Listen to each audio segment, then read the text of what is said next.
Let me preface this video by saying I have not played much Sonic at all. I've played most of the Mario and Sonic at the Olympic Games to death, especially when I was younger, and I've fully completed Sonic Forces, which I know is one of the worst Sonic games, but other than that, not much. But I love the vibe of the characters and shows, so I wanted to play more, starting with the first Sonic game released on Steam.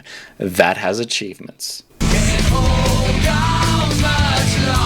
I had a good time with Sonic Adventure DX, and a big chunk of that is the fact that this game, most of the time, is the equivalent to a movie that is so bad, but you and your friends have a great time with it anyway. Now, don't get me wrong, when this game works, it works great, and you get to zoom through levels as the blue blur, and gameplay is extremely satisfying. The problem is that this game only really feels like that for about 30% of the time max. I would constantly get pushed through walls and flung off the map for things that felt out of my control.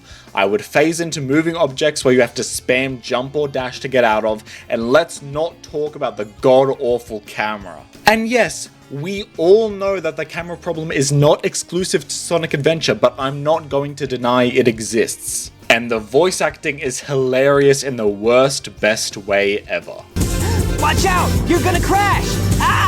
However, the story of Chaos and the fact that you can play as a bunch of characters is really cool. I believe if the game was remade and ironed out all the bugs and glitches, its replay value would be much higher, especially for the people who aren't speedrunners and know how to play the game to perfection. Going back to the game's levels, I personally feel like a lot of them are hit or miss. Emerald Coast, first level in the game, and it's fire. That's a legendary level. Ice Cap, dope-ass running section midway through the game. Casinopolis is boring, repetitive, and way too easy, bro. Stop calling it good because of its setting, because in the game we still have Windy Valley, a level where you get thrown into the sky, Speed Highway, fast-paced the whole time. Twinkle Park is more legendary than Casinopolis and Skydeck. That's what we're talking about. And the bosses, I'm sorry, are all pretty boring. Just avoid the attacks, and then when you understand what to do, homing attack. A little bit disappointing because Chaos is meant to be this god of destruction, but then goes down after waddling around for a few minutes, and then you defeat Eggman 10 minutes later. Also, why is Big the Cat just randomly on this ship? This is the first and last time he appears in Sonic's story, and it has zero explanation. One redeeming quality Sonic games will always have, though, is the music. This game is no exception because most of the music is just back to back. Oh yeah, baby! So, Sonic Adventure DX.